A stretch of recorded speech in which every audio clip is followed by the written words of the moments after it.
What's up, Hobby Maniacs? Rob Baer here today with a first look at the new Space Marine Codex. It's crazy time, folks. I tell you what, man, this codex is everything every Marine player pretty much dreamed of, maybe except for Raven Guard or, some of the special codexes that are already out there. I imagine Blood Angel players are a little bit sad at this time, but nonetheless, it's still... Man, they really needed this, and hopefully it'll trickle down to the rest of the other Space Marine codexes. But I tell you what, between this and the availability of all the stuff out there for Codex Imperial in general, from Adeptus Mechanicus to, all the Knights and all sorts of stuff out there, this is the truth. Like, there is some really good stuff in here that works very well together and with other books. And I tell you what, we're gonna see a lot more Imperials, a lot more Imperial players on the tabletops here in the near future. So obviously there's been a lot of fanfare about this thing over the past couple weeks, and let me tell you what, this book is the truth. It is huge. It's probably the biggest standalone book they've ever put out. I mean, this thing is easily 5/8 of an inch, maybe half an inch. But it seems like with the cover, it's a little bit thicker. And I'll tell you what, there is a ton of content in here. Just amazing, breathtaking, brand new artwork. I mean, the inset here, we've seen this artwork before, but there's a lot of stuff in here that we haven't seen. And like I said, it's the typical layout you expect from Games Workshop that we've all come to know and love. And it's really good stuff. I mean, just look at this index page. I mean, normally the index page is like here. This one is the whole thing, and they had to like scrunch all this down in here. And that being said, I actually noticed something. There's like a warning in here that this stuff isn't designed for people that are like 16 years or younger, which is really interesting because you don't really know what their demographic is, I guess. But it's interesting that they put that in there for that. So getting to the contents themselves.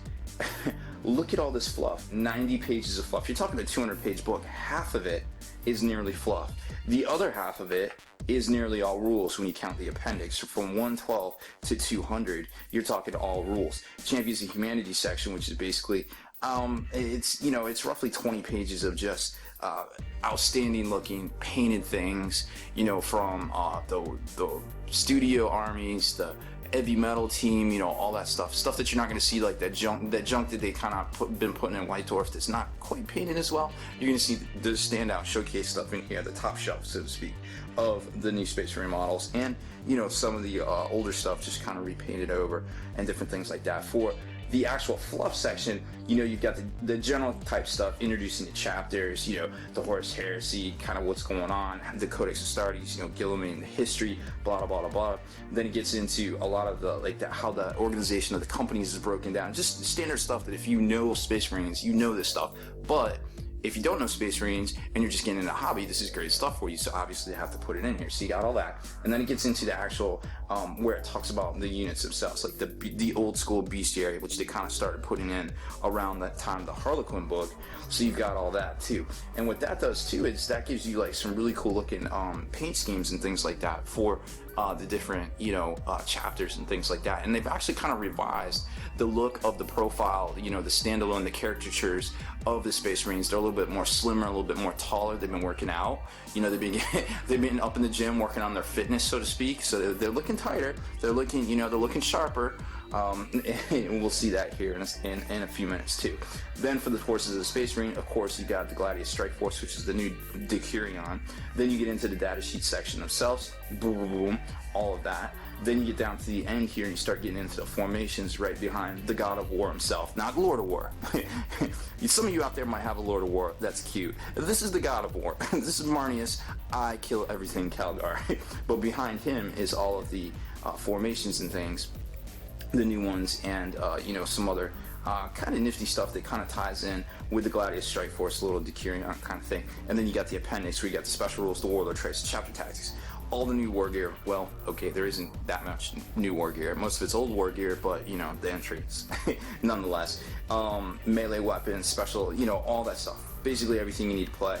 And then in the back, just the profiles. They don't have that fold out thing that always seemed to get crushed in the past. Now, I kind of coined a little term, and I don't know whether it's correct because it might confuse some people, because Apocalypse, for Imperial Armor there used to be Apocalypse 2nd edition, and there was all these like 2nd editions Imperial Armors, and it got confusing. But when I call what I've started to call 2nd edition of the books, is basically a reprint of the Codex that has come out. You know, like you had the Eldar. I consider that the Eldar second edition. It's the second hardcover book. It's based on the first for the majority of the fluff, or majority of the rules. They didn't really change a whole lot. So I consider it a quote-unquote second edition of the book, because it kind of is not going to say that in here, but I kind of feel like that's the case. You know what I mean? So that being said, this is the second edition, in my words, of the Space Marine Codex, because a lot of this stuff is the same. It's just new tweaks, new things here and there, but pretty much the same overall, the same basics and things like that. So just keep that in mind as we go through this. So first of all, lots of new artwork, like I said, tons of crazy stuff. You know, they got all this digital new artwork. We saw this in the past with the release of 7th edition 40K. Then, you know, just all sorts of crazy stuff. Seen this before in digital, but to see it actually in print is really cool. And then, of course, the last edition Codex cover by Swanland. Very cool stuff, and then gets into a lot of things like the Macragge system, and yada yada yada. A lot of artwork we've seen in the past, but a lot of new stuff too. And just the way it's laid out, now it starts to get into the companies, which, like I said, if you know Marines, you already know this stuff, but to new players, they don't know this stuff. Then it gets into the timeline section, which is really cool. They got some really neat stories in here, and then it kind of gets down to, you know, the end times 40K, so to speak. And then it gets into the bestiary section with a lot of colorized portraits of things that we've already seen in the past. More of that. Then that cool cutaway poster from the 2000s White Dwarf that a lot of people might still have that poster. And then, like I said, these guys have been up in the gym working on their fitness. Look at them. They're a little bit different, and not quite the Marines of the past. They got that Ken and Barbie update for the 90s. They're looking a little slimmer, a little tighter. You know, they're doing work, so to speak. And then it gets into, you know, all the color schemes and profiles. Some of the stuff that you don't normally see that they kind of put in here for the different chapters. Really cool stuff, definitely very inspiring. And then you get into this section here, boom, boom, boom. Some more Iron Hands chapters, where it shows you a lot of, like, you know, full page bleeds of artwork and things. Just a lot of stuff to inspire you, the great painted stuff from you know, the studio team. Here's the heavy metal section where they painted all the super crazy close-ups. More and more, we saw that stuff in the past. And then, oops, I skipped over the Decurion section. So here's the forces of Space Marine, and of course you've got the Gladius Strike Force, which is very similar to the Decurions of the Blood Host, the War Host of the Eldar, and now we have the Gladius Strike Force. Gladius, of course, meaning, I think it's the Roman short sword. I might be wrong. That might be the Greek one. I apologize. Always reserve the right to backpedal at any time. And then we get into kind of how this works.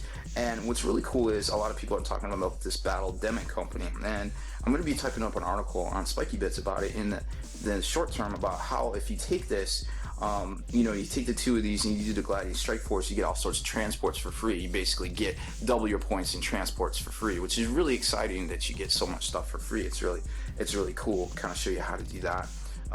You know, and there's a lot of different ways to skin a cat here, so to speak, and to kind of build this out. But remember, you always have to take the compulsory stuff here. So you always have to take 1 to 2 core. It's very important. So here's your 1 to 2 core. And then you have to take your auxiliary of one of these, which is this, or this. And then, of course, you can have a 0 to 3 of this, and this. So as long as you follow these restrictions, and of course, if you're taking this specific, which one is it? The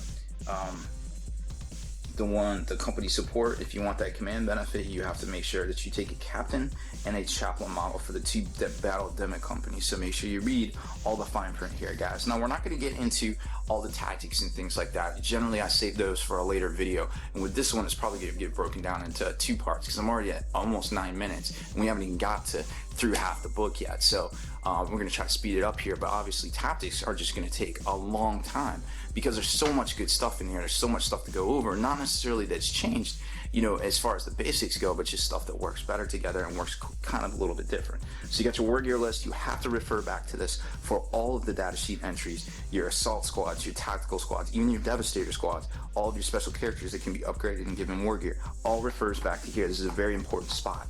So make sure you take a look at this and be cognizant of the fact that your devastators aren't going to have individual entries for the weapons. They're going to refer back to here. Same with assault squads, same with tactical squads, same with a lot of stuff in here. So just remember that, okay?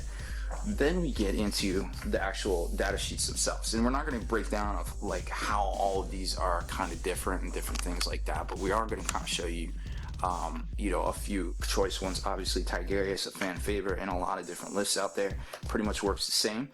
His warlord trait has changed. It gives them rending.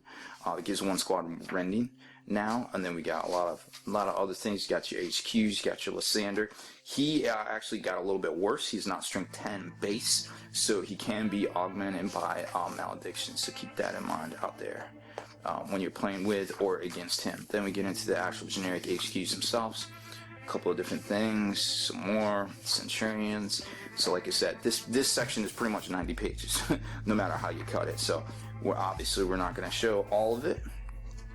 But just to give you an idea, it has the full, the full picture, half page bleed, or half page, I forget what they call that, the layout term. And then you get into the actual equipments. There's no flipping back and forth unless you're taking war gear. Here's Marneus Calgar. He's pretty much a beast. So 275 Lord of War, not too shabby. And then we get into the formations themselves. We will definitely do a tactics video on these guys in the near future, but take a special look at these two right here. I think you're going to see a lot of these in the future. The Land Raider Spearhead and the Librarius Conclave, kind of borrowed from the Dark Angels. And then we get into the last two there. But wait, there's more. We still haven't even hit the War Gear section yet, and special rules. So here's the Warlord Traits table. Then we got the kind of how it works, how combat squads work. Make sure you read all that if you're a newer player.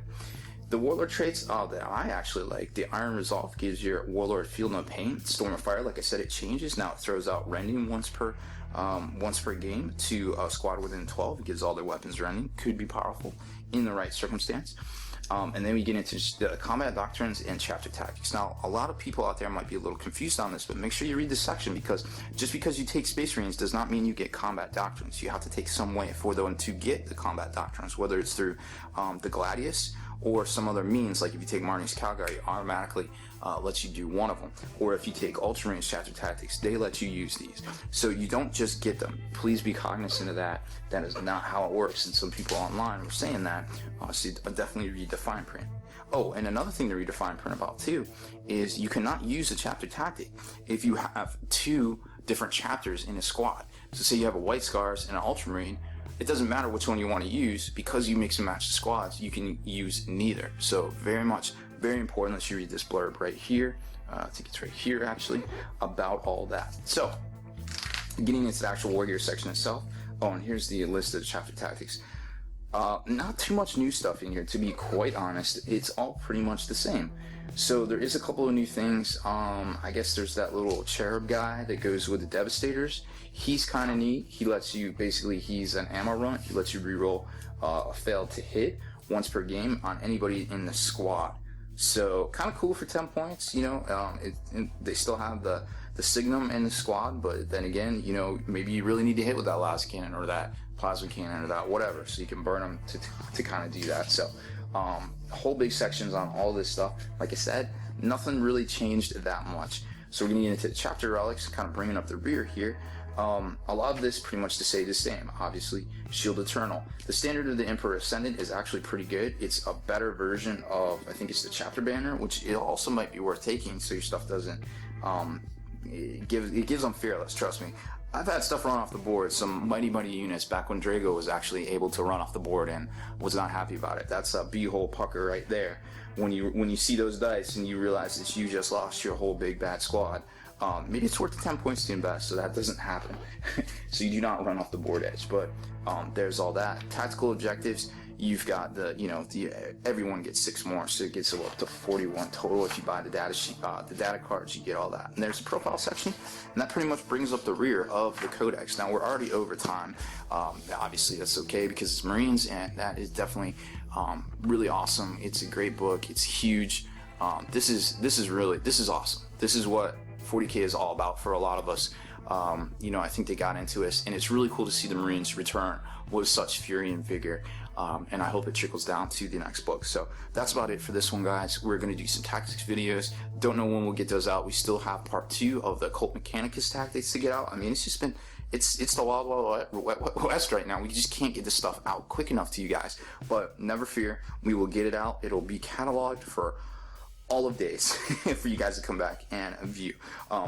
If you haven't heard about it already, head on over to the Long War. That's the home of the battle reports. We have exclusive content, early access videos. There's about to be some special offers over there as well. And now we have a new podcast that's on episode 4 as well for the Long War. So help us bring the hobby back. Listen to the podcast, check out all the videos. You just be part of the hobby. Let's bring back the hobby, guys. This is a step in the right direction. There's so much cool stuff in here. I can't wait to see what everybody comes up with and all the new models and all the crazy stuff in there. It's just very exciting times. I cannot say enough good things about this book. Sure, some stuff's going to get nerfed, some stuff's going to change, some people are going to be butthurt about this and that, but overall, this is a very good thing for the hobby, and that's what it's all about. We need more good things for the hobby. So that's about all I got for this one, guys. We went a little bit over on time. Make sure you subscribe to this YouTube channel and check out the blog, SpikeyBitsblog.com.